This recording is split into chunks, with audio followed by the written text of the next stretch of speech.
Hey everyone, welcome to the Happy Flosser podcast. My name is Billy Lunt. I am your host, and I am here to talk to you about all things dental hygiene to support you on your journey through the dental hygiene program. Welcome, so glad to have you. In this episode, we are going to take a look at what are the components of a well-constructed resume. What are some of the best ways to conduct yourself during an interview? And how do you stand out amongst your peers, especially if you have limited experience or no experience in the field?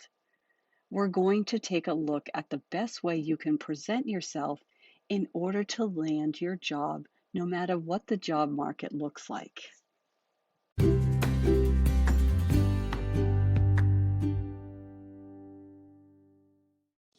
Hey, if you're in hygiene school or just got your acceptance letter to hygiene school, I've got a new course to help set you straight right out of the gate when you first start your program to help ensure a successful transition from the first semester to the second semester and to the finish line.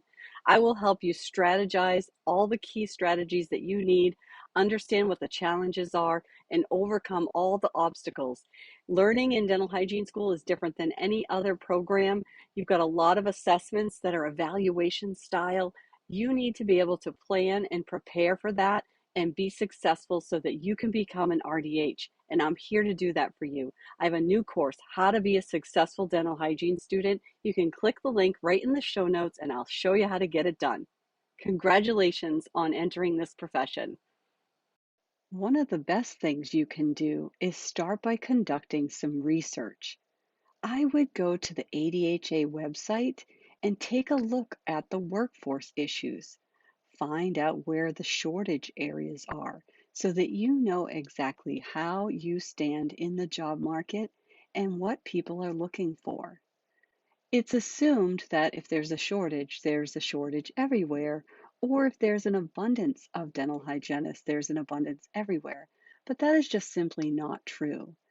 And I encourage you to go to the ADHA website. There's a ton of information there, and that's not only going to help you understand where you fall in the potentials, but also what the needs are in the area that you are looking for a job. There are plenty of resources for you to seek and find employment. You can take a look at your college website. You can look on the internet at some of the job boards like Indeed or ZipRecruiter. You can take a look at your Dental Hygiene Association website. You could even potentially look on social media for Facebook ads. There's lots of dental groups. And networking with your peers is also a great way to find out about jobs and opportunities that are out there. And don't underestimate the word of mouth and some of the resources that are right next to you, your fellow students. Everybody finds out about jobs just before graduation or lack of jobs. And so it's really helpful to be supporting one another and networking with one another to really help each and every one of you as you work through the resume and interview process to be successful in finding a position. Now, a good resume may not land you the job, but a poorly written resume won't even get you an interview. So, this is your first impression to a potential employer. So, you want your resume to be well constructed. And we're going to take a look at what that means. Think about the reasons why we present a resume. It is simply a marketing tool. And the primary purpose of the resume is to land an interview opportunity. You want your resume to highlight your achievements, your strengths, your attributes, and your expertise. And I know it's hard when you're just about to graduate, you don't feel like you have a lot of experience, but think about all of the opportunities that you've had in school to highlight some of your strengths and achievements. And that's where you want your focus to be. Before you begin to construct your resume, sit down and make a list of everything that you've done professionally and academically. When you're doing this, I want you to consider some of the relevant projects and experiences that you've had while you've been enrolled in school. Perhaps you could highlight your service learning project or some of the research that you've conducted. You also want to list out any volunteer work that you've done, and then you can go and review some of the job postings and descriptions that are out there on some of these websites and social media platforms to see how your strengths align with those job postings. So, how can your resume be a standout? It's really important for you to review the job postings and tailor your resume to the job description that you are sending the resume to. So let's review some of the basic essential things for you to consider. The first thing is the appearance of your resume.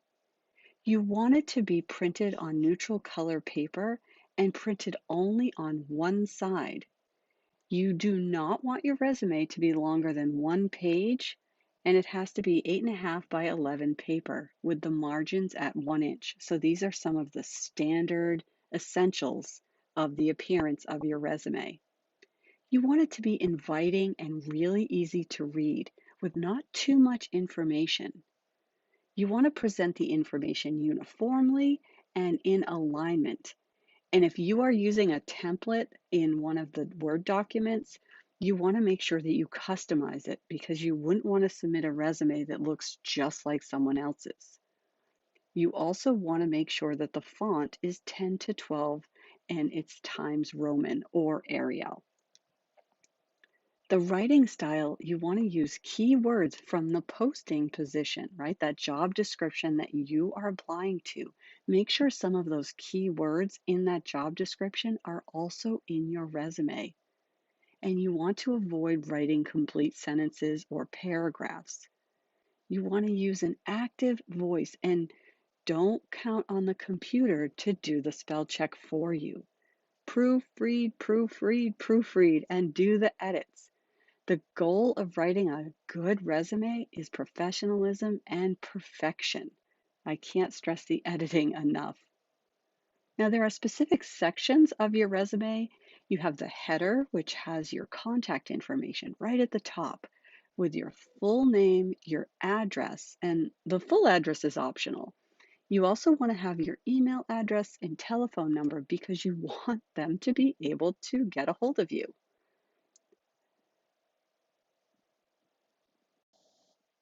Consider what your summary looks like. Now, it comes first, right? But you write this last. And it really defines who are you and what can you do, right? So this is something you want to be thinking about. You want to be able to articulate who you are and what you can do. Why would they want to interview you? So an example of this would be a self-motivated dental hygienist seeking a position with a team-oriented, patient-focused family practice atmosphere. Something like that. The job description and the posting will help you figure out if you are in alignment with the job that you're seeking to do. So if you think about who you are and what you can do, and your one line sentence summary is in alignment with that job posting, most likely you may get an interview and you may be in alignment with that particular position. Let's talk about the summary. Who are you and what you can do? Let's talk about some of the examples of what you can put here because I think a lot of students struggle with realizing their potential. So, the first thing is that you are a registered dental hygienist. And it's okay to write that you are a recent college graduate with professional experience in various dental care settings, because that is true with your community rotations and what you're doing in the clinical situation. You have strong clinical knowledge. You have met all of your competencies, and that is a fact that you have strong clinical knowledge. You are a dedicated clinician and patient centered in every way. And you could even say that you're cheerful and detail oriented. And I could say that about almost all of the dental hygiene students I've ever met. Some additional examples of who you are and what you're capable of doing is that you have exceptional abilities to multitask. You have outstanding interpersonal and communication skills. You're a team player, right? This is why you have team groups and you develop team norms while you're in school. You're a self starter. As you progress through the program, your critical thinking skills become essential. And so it is okay to highlight that you are a self starter and you have a positive attitude. A can do attitude is usually a trait of a dental hygiene student. The next thing you want to highlight is your education. What degrees and majors that you've been educated on, and the school, city, and state in which you earned those degrees. You want to list the highest degree first. And for some of you who have your bachelor's degrees before you came to earn your associate's degree in dental hygiene, you want to list the bachelor's degree first. And you only want to list schools that you've graduated from. If you went to a school and did part of your education there, do not list this as part of your resume. And if you had a GPA of 3.0 or above and you're a new grad, you want to make sure that you highlight that as part of your education accomplishments in your resume. As a new or recent graduate, another component of your resume should be professional experience and employment. And in this section, you can include some of your transferable skills, maybe some of your volunteer experiences as it relates to the position. Perhaps you did an internship or your community clinic rotation is in alignment with this job position. And your special skills and certifications and licensures should also be listed. Perhaps you speak a second language. You want to make sure that you note that. Your dental hygiene license number should be on your resume and all of your certifications, your local anesthesia administration, your nitrous oxide administration, the fact that you are fluent in the use of Dentrix, EagleSoft, and Dexis, that you are certified to do whitening, and that you are CPR certified with the AED. All of these special skills should be highlighted in your resume. If you had a professional affiliation or belong to an organization, you want this listed on your resume. So for students enrolled in a dental hygiene program, they are members of the Student American Dental Hygienists Association. So you want that to be listed on your resume. And in the state in which you belong, you are a member of that Dental Hygienists Association. If you're an officer, you want to note the dates that you were part of SADA as well as the office in which you were part of, so that that is clearly indicated on your resume. Now, references is a separate entity from the resume, and it's only given when asked for, and this is usually a sign that they are considering you for an interview. You want to ask people permission to put them as a reference. Verify the contact information of that person and keep yourself informed and follow up with those professional references. Put the reference sheet on the page with your header. Remember, your header has your name, address, and contact information. The cover letter allows you to introduce yourself to the organization. It's individualized with every single resume. Do not just make a blanket cover letter and send it to everyone. Now, the structure of the cover letter is a brief 3-paragraph letter. You want to state the reason for submitting the resume, explain the reason for your interest in working with this particular practice, suggest meeting the employer in person, and provide your contact information and flexibility to prompt an interview.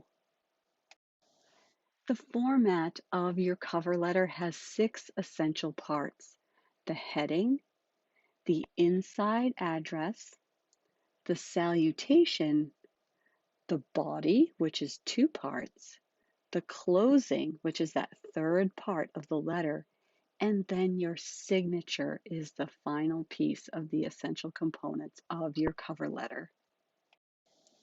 So you've written a great resume, you've got a really well formatted and constructed cover letter, and you've passed them out in the offices that you're looking for an interview. And now you find out you are getting an interview. So let's talk about the interview process. You want to be proactive and positive and begin with the end in mind, right? The end is landing the job.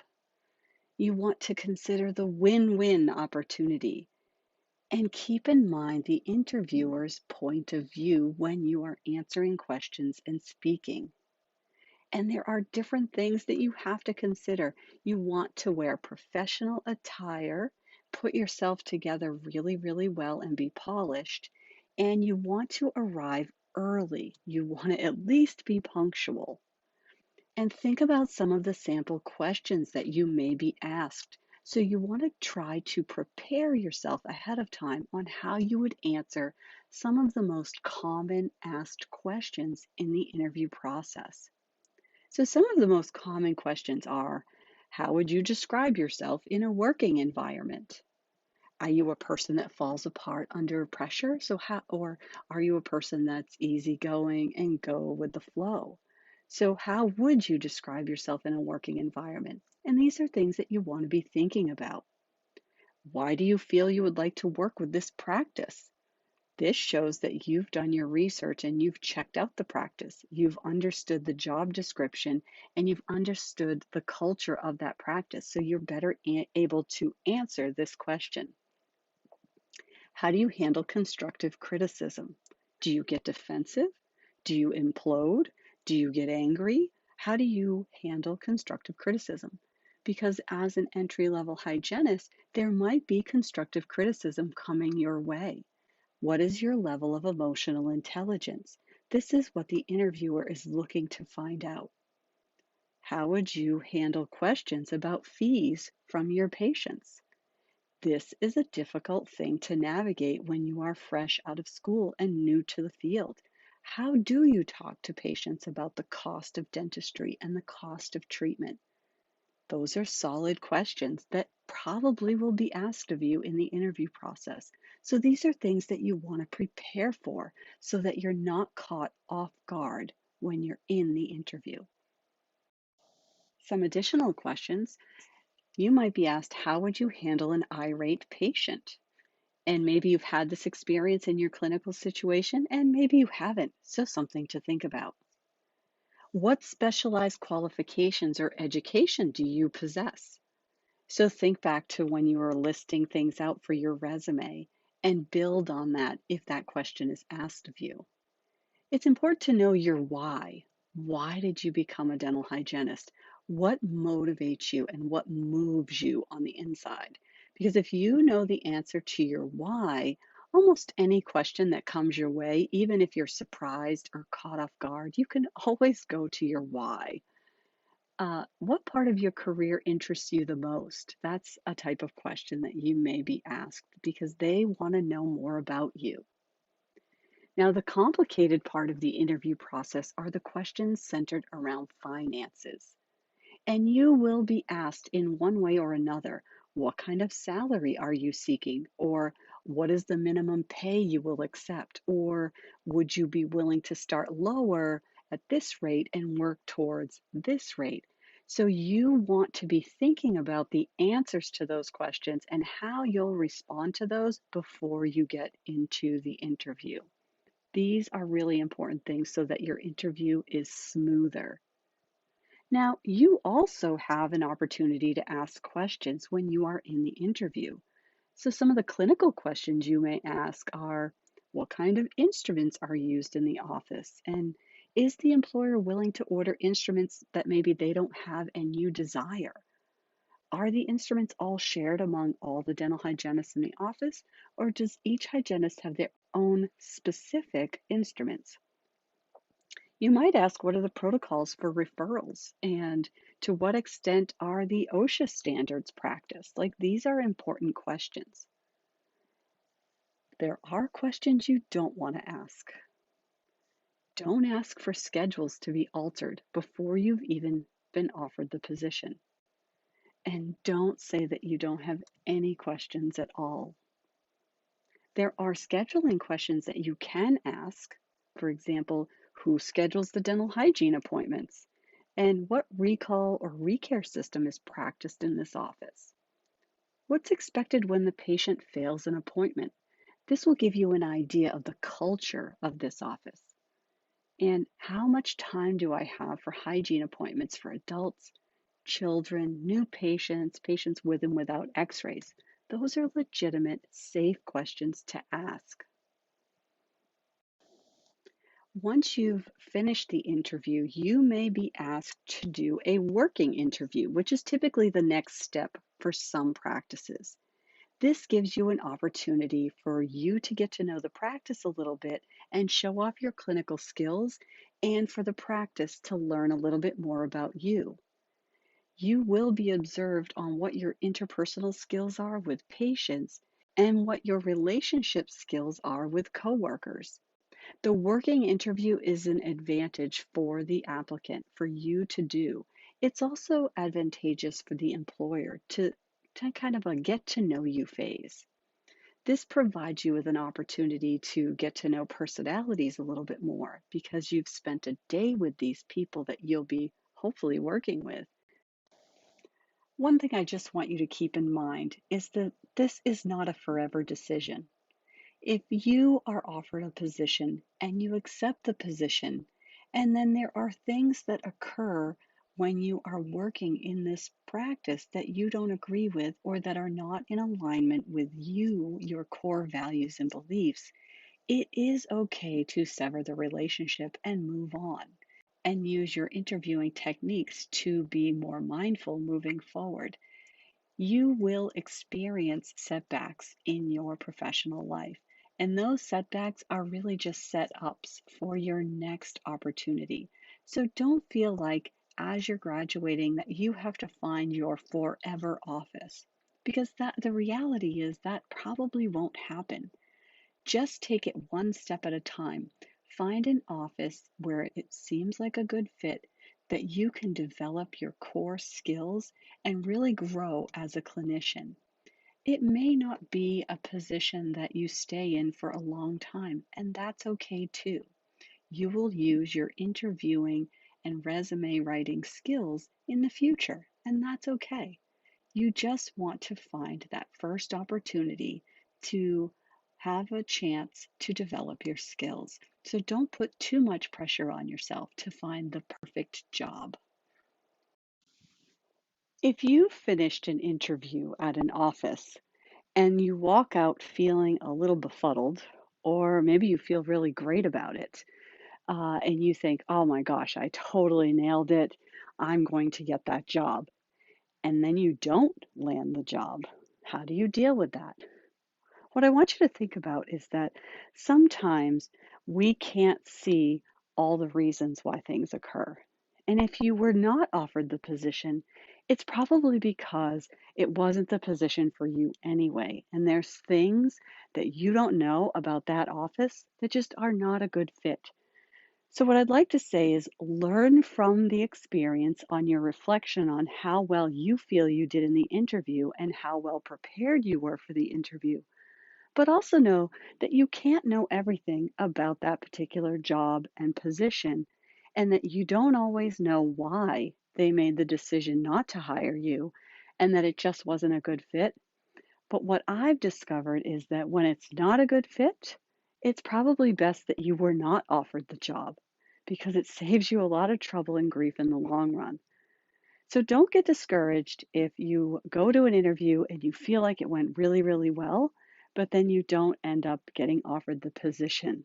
There are things outside of your control that probably contributed to that decision-making process that in the end up being very helpful for you moving forward. So I don't want you to get discouraged, and it can be easy to get discouraged if you go on several interviews in a really competitive job market and you repeatedly don't get the call back. So you might go back and take a look at your resume again, or take a look at how you've written your cover letter, because remember, that's your marketing strategy to get yourself the interview. And then you might want to take a look at some of the interviewing techniques and really be honest with how well you think the interview went and how you answered the questions. What was your body language? How were you interacting? Were you displaying your confident, self assured self, or were you displaying an inner critic of doubt? So these are things to really be honest and open with yourself about so that moving forward you can make some adjustments. But do know that it's not always just about you and what you've brought to the table. It's about the office and what they're looking for. And sometimes that fit's just not there, and you might not understand all the why behind it. My advice to you is to just press on, continue to grow, reflect, and persevere. Thanks for listening today. Join me next time when we will be discussing the TMJ anatomy and function. The temporomandibular joint is a really important synovial joint and one that needs to be really well understood by the dental hygienist. A lot of patients present in the clinical setting with some kind of dysfunction or discomfort with the TMJ. So it's important for you to understand the anatomy, the functions, as well as some of the dysfunctions and the reasons behind them and how they occur in the clinical setting. I hope you join me.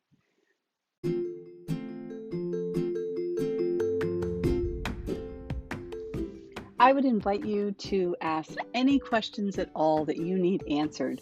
Sometimes questions come up when you're listening to this podcast. If you have a question, most likely someone else has the very same question.